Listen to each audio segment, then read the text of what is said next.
Hi guys, in this video I'm going to show you our 10 days itinerary when we traveled to the east coast of Sabah last month. We have a fantastic time when we traveled to Sandakan, Cheerful, Kinabatangan River and Tabin. During our visit, we are so fortunate to be able to see so many endangered wildlife such as the pygmy elephants, Proboscis monkey, sun bear and orangutans, and also many types of birds can only found in Borneo. We also tried the Sandakan food, which is so special and so unique, and also the freshest seafood that we ever had. I've uploaded a few videos about our trip, and this video is a summary of all the videos as I'm going to put it as an itinerary for you. If you want to have an overall idea of our trip, this video is the one. And I've also included the link to various videos for more in-depth information in the description below this video.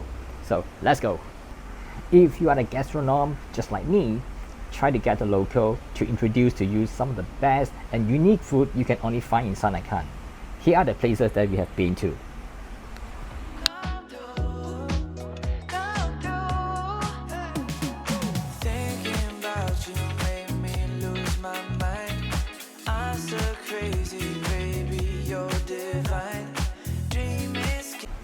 Besides food, there are a few places that you should go if you are in Sandakan. The Sandakan Heritage Trails connected a few historical places and is all located in the city, which you can complete the whole trail within 1 or 2 hours.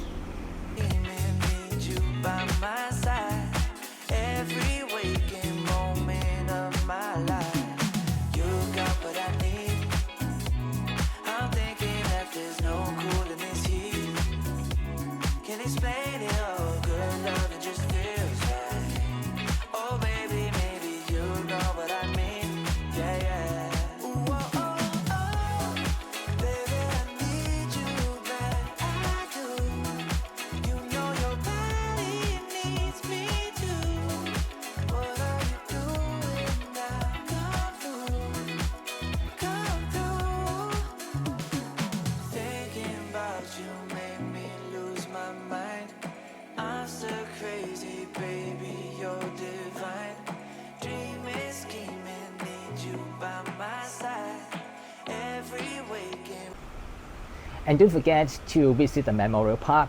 That's the place to commemorate the death of the prisoner of war during World War II, when they were forced to walk from here to another place called Ranau, about 260 kilometers away.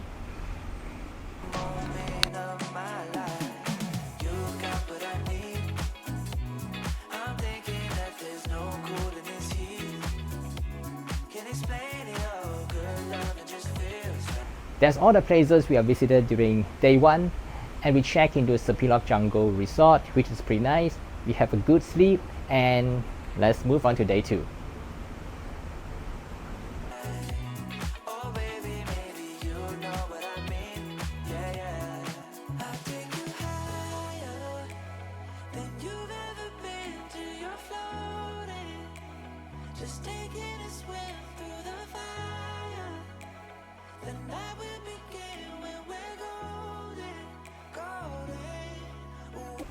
The next morning, we woke up and we had our breakfast at one of the local coffee shop called Contact.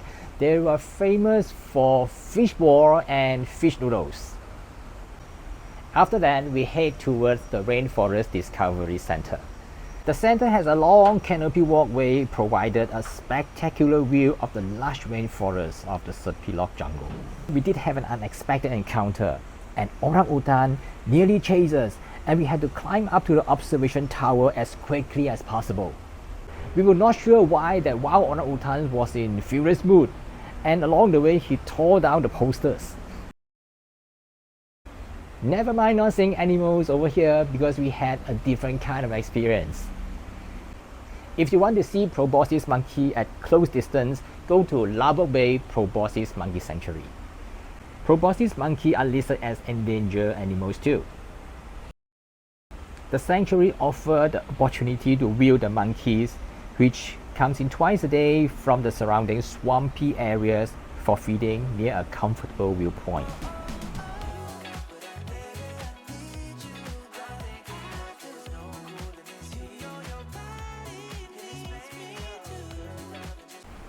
After that, we head back to Sandakan to have dinner at Sim Sim restaurant at store H90. The food was excellent. You should guess the best seafood in Sandakan over here. And the chef, the Chinese chef, insists that he is the only person who's going to cook for you, nobody else. That's come to the end of day 2 itinerary, and tomorrow we're heading to Bilit, that is at the lower Kinabatangan River. Day 3, we visited Sun Bear Conservation Center, which is only a short drive from our resort.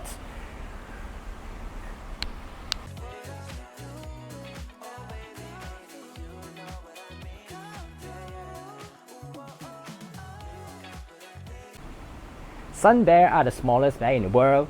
It's also called honey bear. They eat honey, fruits, termites. Compared to what you see from TV or from a book magazine. The center was established by a sun bear researcher, Dr. Wong, Yes, and we you were have honored really to have meet Dr. Wong during our visit. Absolutely. So that's our hope. Yeah. That's our hope. So the next 10 years will be a very crucial years. Very, very crucial. If Not far from the Sun Bear Conservation Center is the Orangutan Rehabilitation Center. If you want to have a close observation of orangutan, this is the place, because they are having 2 feeding sessions every day. And the feeding platform is very close to you. We are fortunate to see about 6 to 10 orangutans today, because according to our guide Robert, sometimes the orangutan just do not show up, especially if they have enough food the day before. After lunch, we are going to our next destination, that is the lower Kinabatangan River.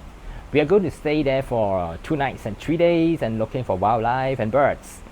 And we joined a few morning cruises and also a few evening cruises. So I'm going to show you some video clips that I have shot during these cruises. We were lucky to sight a herd of pygmy elephants during one of the evening cruise. According to our guides, sometimes the elephants just do not show up. In fact, the next day, the elephant has gone to inland, and according to the tourists that we talked to, they could only see 1 elephant.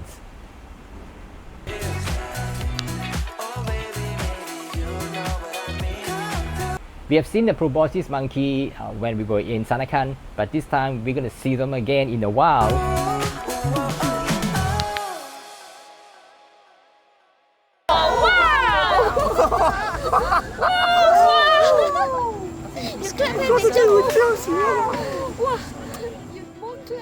One of the proud males nearly fell to the ground. After that, he just sat there quietly, and his expression is like, "Oh my God, what have I done?" We also see a few saltwater crocodiles, but it's a little tricky to take videos and photographs because they always submerge only partially in water.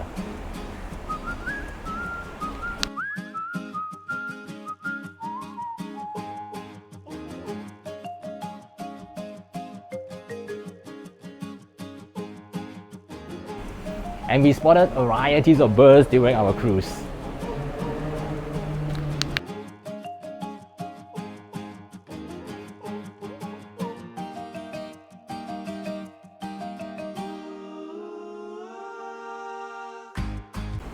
Besides the Kinabatangan River cruise, we also joined a night walk in the jungle and looking for more wildlife and nocturnal birds. Walking in the jungle at night is a different kind of experience, especially for us that we live in the city. We were asked to switch off our torch at one point to experience how it feels in total darkness. It was pitch dark and I saw absolutely nothing. Our guide helped us to spot insects, nocturnal animals and birds while meandering through the muddy bushes. Here are some of them.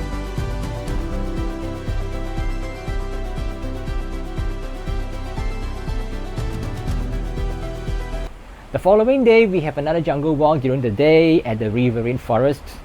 Our guide brought us to another place with no clear trail at certain parts.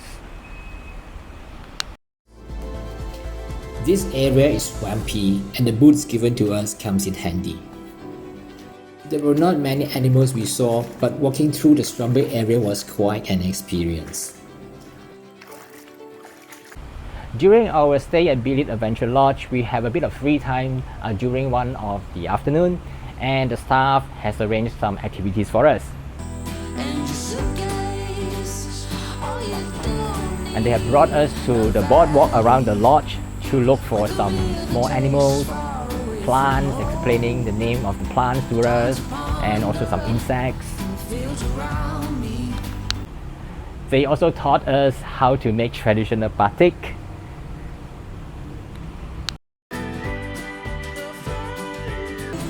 and participated in tree planting activities in the garden.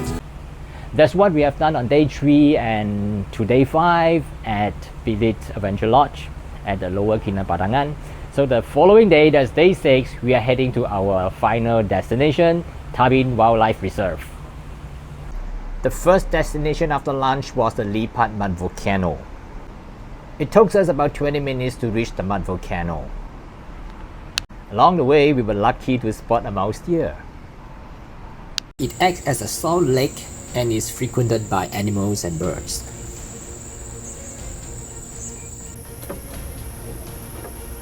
Our guide told us that there was an eruption about a month ago, and he showed us the videos captured by one of the visitors. We climbed up to the top of the observation tower to have a panoramic view of the mud volcano. Because the mud now is still newly formed and still warm, and our guide advised us not to step inside the mud volcano. But never mind, we still apply the mud on our face, which is believed to be good for our complexion.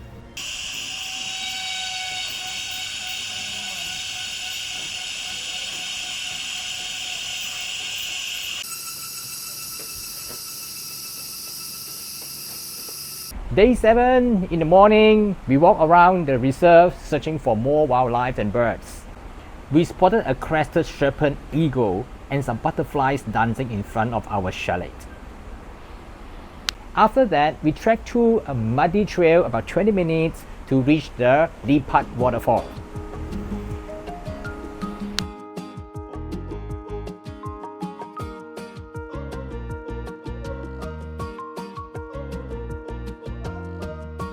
We threw ourselves under the waterfall, and damselflies surrounded us and finally landed on our hands. It seems that they know that we are friendly visitors who will never harm them in the nature's habitats. In the evening, we went for a dusk drive and continued into a night safari looking for more nocturnal wildlife.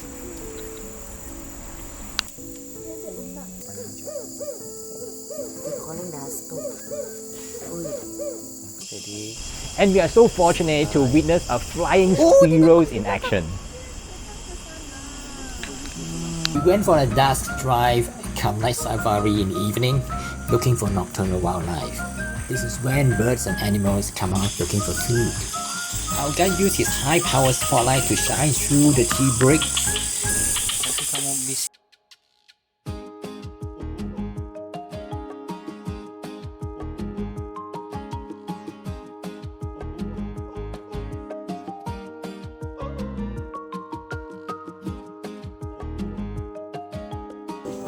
Our guide took us to see the Tabin giant tree.